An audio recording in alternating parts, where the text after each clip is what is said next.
how are we ever going to get out of this? I didn't think this is what entrepreneur life was going to be. And instead, it really all came down to a mindset shift. We're all about turning a crappy situation into something positive. $250,000 of credit card debt. I still remember the day when no one turned up. Throw it in the garbage and start from scratch. I could give myself a chance, so I started something. I mean, I think that counts as from poop to gold. Hey everybody, welcome to this episode of From Poop to Gold. I'm your host, Daniel Harmon, Chief Creative Officer. I'm Benton Crane, CEO. And today we have an awesome guest on, Jordan Page. Hello. Welcome. Hi. Welcome, Jordan. Thanks. I audibly had to stop myself from chuckling when you said From Poop to Gold. I've never loved a name more. I just want you to know that. Has my stamp. We wanted it to be memorable, and it is that. It is. I love it so much. Okay, awesome. So Jordan Page, she runs the wildly successful blog Fun, Cheaper, Free. And you have a pretty good following on Instagram, about 200,000. You've been on Rachel Ray, The Today Show, Good Morning America, TLC Today, CNBC Inside Edition, and now From Poop to Gold. Which tops them all. Well, I was going to say, this is going in the wrong direction. No. I love it. Okay, awesome. Let's talk a little bit, if we can, for our audience about kind of your origin story. What were you doing before Fun, Cheaper, Free? Okay. And how did that all come about? How did you get into that? So, in a nutshell, which is hard for me to do, but I will do my best. My husband is an entrepreneur. It kind of happened a little bit on accident. He, went to college to learn how to work for people, but then really we just felt like it was time for him to quit working for people who kept just kind of screwing him over, honestly, and do his own thing. And with that, of course, comes a big shock to your finances for anyone who's ever started a business. We went from 2 semi-stable incomes to 1, and then basically to none when we started having kids, and then had to, of course, learn, oh my gosh, we're on our own insurance. Oh my gosh, we don't know what our paycheck is going to be next month, and we're still figuring out what last month's was. And oh my gosh, we have payroll, so never mind, last month's paycheck is going to everybody else. So we call it our FD, our financial disaster. And as we went through that, God bless credit cards, because it kept us from losing our house, exactly. But as we were going through this, I had this sense of despair, because I kind of felt like online I could only find either these financial gurus that were just like, oh, no big deal, just pay cash for your house, or just put all this extra money into your 401k. And I'm like, extra money? Like, let's talk groceries here. Or I found coupon bloggers that just taught you how to find a good deal on stuff. And I thought, I feel like there's got to be a happy medium.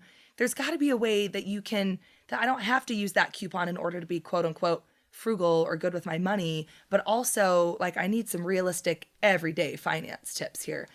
And couldn't find anything. So I kind of just scratched it. I stopped listening to everybody, burned all the books, and I just figured it out on my own. And it worked. And so in 13 months, we were able to pay off about $15,000 of credit card debt. Yeah. We paid off by selling a car that we couldn't afford, that we had like $10,000 left on. And that year, we're only making about $30,000. So we paid off, about half our income worth of debt. But we started having more fun than ever. And that's where I was like, whoa, this whole budgeting thing is way different than I thought. We were going out more. We were entertaining more. We were making more friends. We grew closer as a couple.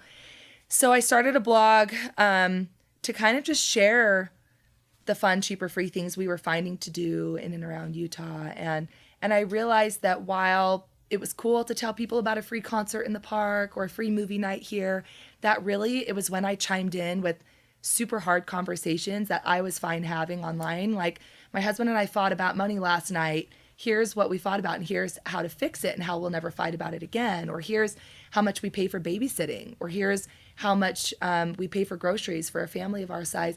And those are the kinds of conversations that people really started listening to. And it just kind of exploded. What was it like to start to open up at that level of deep detail, right? That much transparency. Mm-hmm. Was that a rough transition, or did it come naturally? It came naturally for me because I think I was born without a frontal lobe. I had no social filter. The filter's just gone. It's just gone. It's just not there. But it was definitely new. It was a pioneering space online because I remember vividly I was talking about our mortgage and how we, and actually I was doing a post on a bunch of things talking about some of our big finances like cars and stuff. And I remember I had a sister-in-law who was so uncomfortable. She read it and she called my husband and was like, hey, look, do you know your wife is saying this stuff online? And he, and I had a long chat and we realized that, you know what, like at some point somebody has to start talking about this stuff because hello, all of Americans are terrible with money. It is so rare to find someone who's debt-free and really has a good relationship with money. Like, what is wrong here? P.S. We go to college, we go to high school, we do all these things, and we learn about geometry and history and math and English, yet we become an adult and someone hands us a credit card and a car payment and they say, good luck, have fun, having never learned about it before. So it was a little weird at first, but I kind of just had to stop looking side to side and just doing what I felt like was beneficial to those who were desperately searching for something like I had been before. And that's really when people started listening. And that's when the TV show started calling. And that's when, the opportunities started coming in. And more than that, that's when my audience became hyper engaged. And I gained this incredible relationship with them, which is just good business advice in general. You can have the most amazing product, but if you don't have a relationship with the people that you're targeting that product toward and you don't know what their pain points are and their worries and their stresses, how many kids they have, what they look like, where they live, then you're just making a cool product that's going to go into the empty nothing. What I like about the way you approach things is you try to solve a problem for yourself first, and then you turned, and it just turns out a whole bunch of other people also need that same thing, right? Mm-hmm. There's a book, I don't know if you've read it, called The User Method, that talks specifically about that entrepreneurs that basically go and they innovate on something in order to solve a problem for themselves, and they end up creating something really cool that turns out a whole lot of other people want as well. Yeah, necessity is the mother of all invention, right? Right. Yeah, exactly. And so I had a hard time considering myself an expert or a guru. I didn't know what to call myself because I've never taken a personal finance class. I'm not a financial planner. I'm not certified in any way.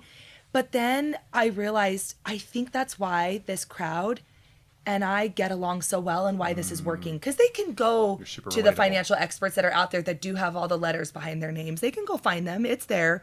But I was filling a void that wasn't there. And I kind of consider myself the Rachel Ray of finance. She never went to cooking school, ever. In fact, she hasn't even taken professional classes, but she literally started writing the book on it because she learned to cook by cooking. Yeah. So once I embraced that, I really feel like I found my voice and my courage to step up and stand in front of a group of, tens of thousands of people and say, this is what I did. It worked for me. Here's how you can try it too. Okay. That's awesome. At what point did you realize, hey, I'm onto something here. This can be full time. This can be my thing.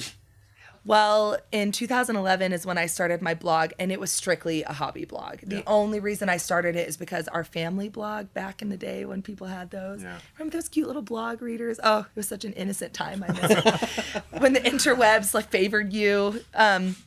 Anyway, our family blog was private. But I wanted to share some tips and some things that we were doing that were really working.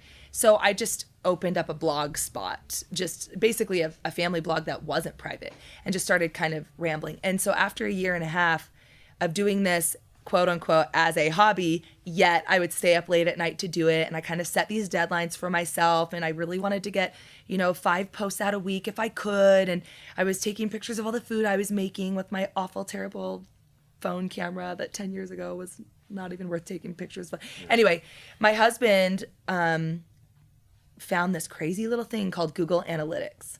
And I was like, what's a Google Analytic? I didn't even know. So he plugged it into my blog and he was like, oh, holy Hannah, Jordan, you have 300,000 people a month reading this blog. And I had no idea. That's awesome. And back in the day, that was before Pinterest. That was before, and that was a lot of traffic. And I actually believe it still is. It's a ton of traffic. But I have been far surpassed, of course, by other people, but that hasn't been my MO, which is fine. But he said, okay, let's chat. He's the entrepreneur, remember? Yeah. And he said, we would be doing a disservice by not finding a way to monetize this and make a business out of it. And it was a knockdown, drag out fight. I said, no way no, this is a hobby. Once I make money with it, it becomes a job. I'm a slave to the advertisers. I'm a slave to Google Ads. I'm a slave to my audience. Suck all the fun out of it. Yes. And it took me some time, but he really sat me down and we made a list of every possible way I could make money from not only my blog platform, but others. And then we crossed off everything I hated.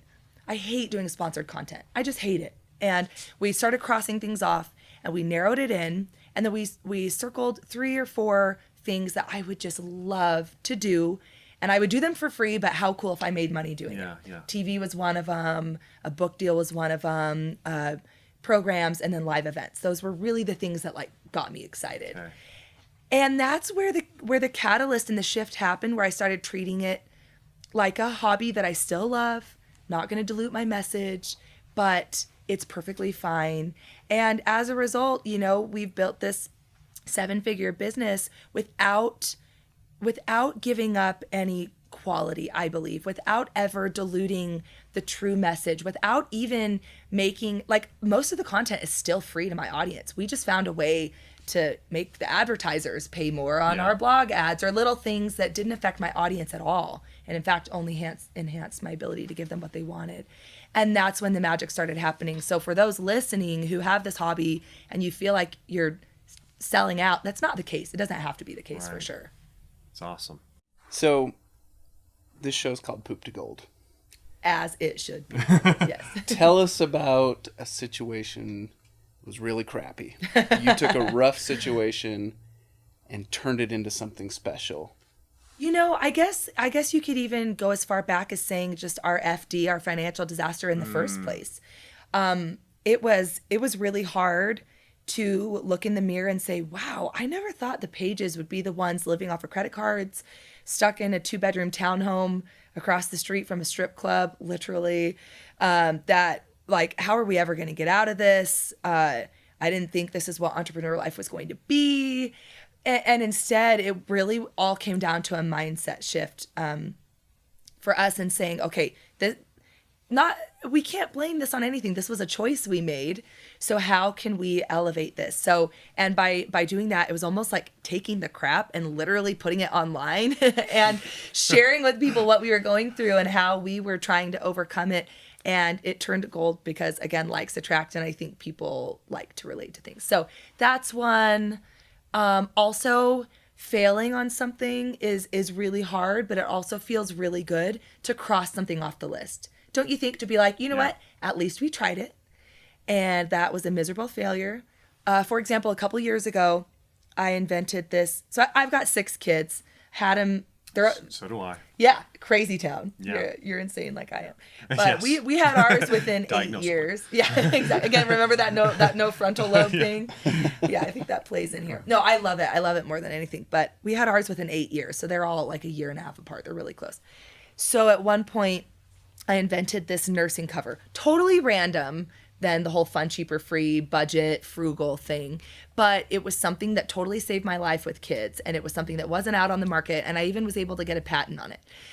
And Bubba, my entrepreneur husband, who's very supportive, but also my sounding board and will tell me when I'm being dumb, he was like, Jordy, I love you. This is really cool, but you're wasting your time and you're wasting your money. And I ignored him.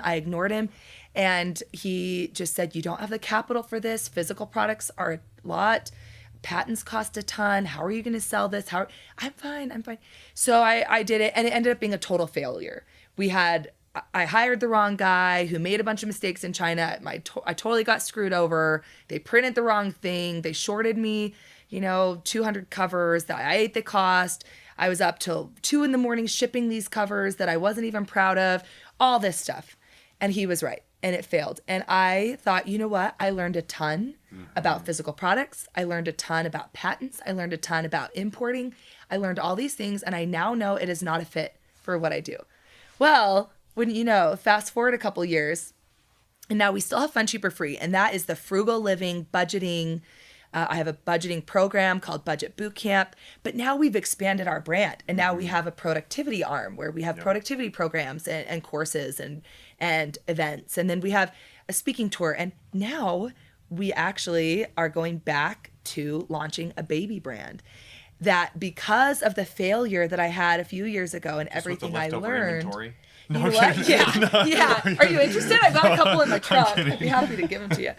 No, totally starting over from scratch. And the nursing cover is making a comeback. We're doing it right this time. But we have a different hero product. But honestly, had I not failed super hard on that,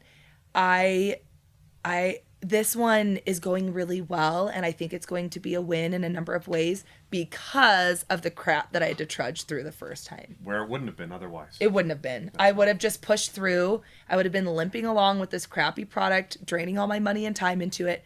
And then, of course, what we say in our house is if you're going to fail, fail fast. Yeah. And accept it and move on. Yeah.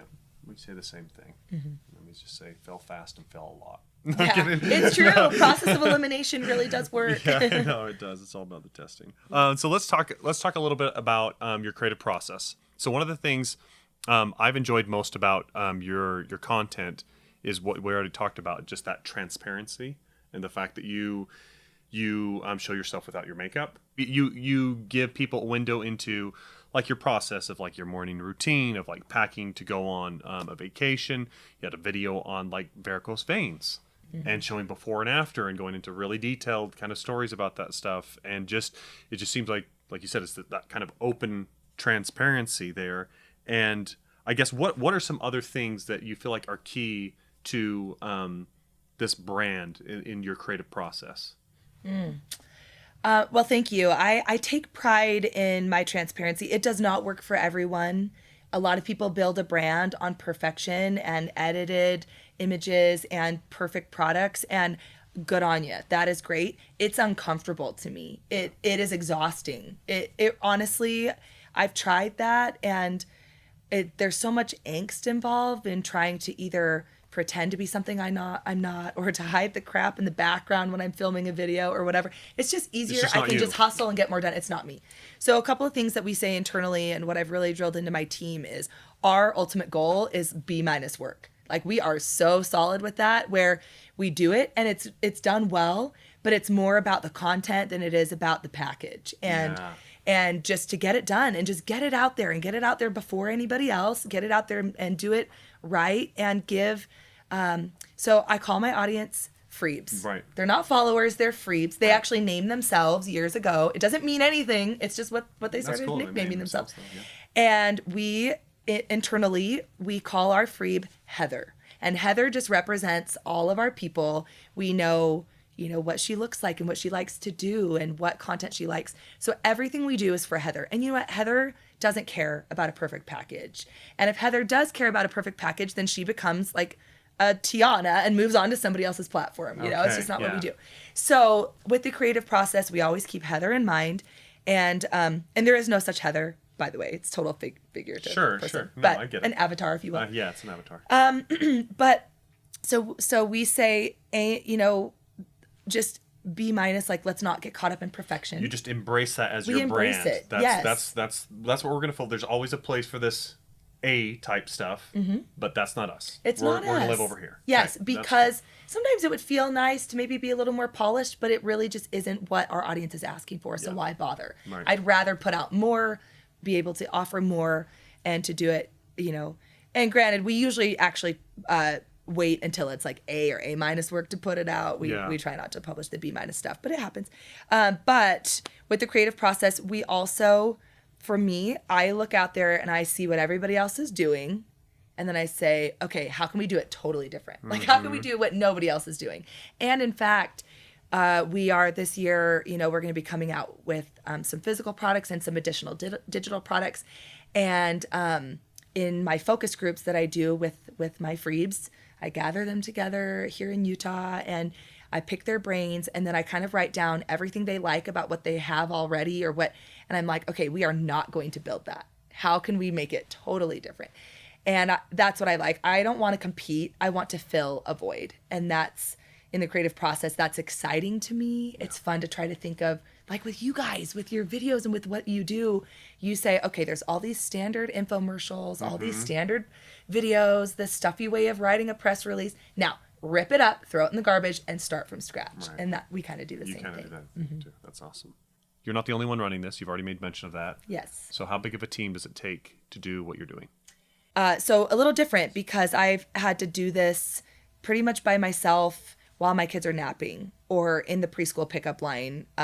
My phone is always dead because 90% of what I do is just on my phone. And if it's not on my phone, there's that B- work. It just can't be done. Like, Yeah. I don't take good pictures. I just buy a $1 stock photo and call it a day or whatever it is. Sure. Because I can do that with my thumb. Yeah. So up until this summer, it was me by myself, and then I have an employee, Alicia. If you're listening, hi, you're amazing. Employee She's been number with me. one. Employee number one. She's been with me for almost 5 years. Started out as a freeb and just worked for me super part time, couple hours a week, and then in the last year or so, she's really just upped the game, and it's helped me so much. And then as of this summer, my husband officially came onto the team and was able to put in the time that it takes, and I'm sure you can attest to this, to recruit, hire, and train an awesome team. Yeah. That is a full-time That's a job full-time in and job. of itself. My gosh. And I've tried in various ways and wasn't able to do it. So don't take my advice because I did it by myself for a long time. But now we have a rock star team of 8 people on our team, including myself, and everybody works remotely. Most of our team is comprised of stay-at-home moms or women who work at home. And a few people work full-time or almost full-time, but for the most part, we've all just learned how to work really hard in a short amount of time. And everybody's working in between naps. Business meetings through FaceTime or through Zoom or whatever are hilarious because we count how many times a kid comes in and bumps the camera and interrupts. Yeah, that's awesome. And it's great. I love that I can help women especially support their families while still being numero uno, which is mom. And that's so important to me. So great. Yeah. So for those of our audience that haven't heard of you, where should they look for you? Where's the first and foremost best place to follow Cool. Jordan or to follow Fun Cheaper Fun, Cheaper, Free? Free. Yeah. Good question. We actually kind of had a brand shift, which is fun. So Fun Cheaper Free is still there and will always be there. But I really wanted to retain the integrity of having it be all things frugal living, budgeting, and finance. Okay. So that now, you can still find that on my blog, which is funcheaperfree.com, and then Fun Cheaper Free on Instagram. But kind of like me, the other sides of my business in general, the productivity side, family side, you can follow me on YouTube. And then on Instagram at Jordan Page is where I really share the behind the scenes of my life. Okay. And then as far as anything cool you have coming up that you want to give us a sneak peek into or something you're really excited about. Yeah, what's Sneaky what have you peeky. got coming? Okay. You guys, don't tell anybody, okay? No, I'm kidding. We have a really exciting year. Fingers crossed that this is going to work out, but we just went under contract for this property, this cabin that we've been trying to buy for almost 2 years now. Oh, It's wow. so cool. It's kind of like an Cool. abandoned dude ranch. It's the coolest thing. Oh my gosh. And we're turning it into our Freebs retreat cabin where we're going to host. Oh my gosh, It's that's cool. awesome. We're going to offer it to our audience, in various ways, but also hold just really cool, life-changing retreats there. And I'm so excited about that. So knock on wood, I really hope that happens. It would happen this summer if it does. And then we've got Maury June, which is my baby brand. That's going to launch here in a couple of months. As soon as we get all the testing done, knock on wood, wow. we're going to launch a line of productivity paper products that will help people be able to balance work life or mom life or me time and parent time or whatever. And we've got more digital products in the works. And then I haven't announced this publicly, so you heard it here first. We are going to be launching a shelf cooking Bible, kind of like a cookbook like you've Wow. never seen before, ever, hopefully in the fall. Shelf Cooking Bible, huh? Mm-hmm. That's awesome. You just buckle up. Well, I hope those go really well for you, and it's really Thank cool. you. It sounds like you've got a really good foundation of things you've learned along the way to give yourself added momentum each time you I guess spread your empire out further. Thank you. I don't know much about an empire, but it's What's just happening? taking the mistakes I've made and teaching people how not to make the same That's mistakes awesome. and putting it into something they can enjoy. Awesome. So we've got a gift for you for coming on you. the podcast here. So Oh my gosh, I'm so excited. I will Yeah, never we'll get read you it, an but no, I'm audiobook just as well. kidding. I will read this. It's a thank you fun so one. much for joining us, Jordan. It's been a great pleasure, and we've really enjoyed getting to know you better. Thank you. So happy to be here. And thanks for listening, guys, and we'll see you on the next one.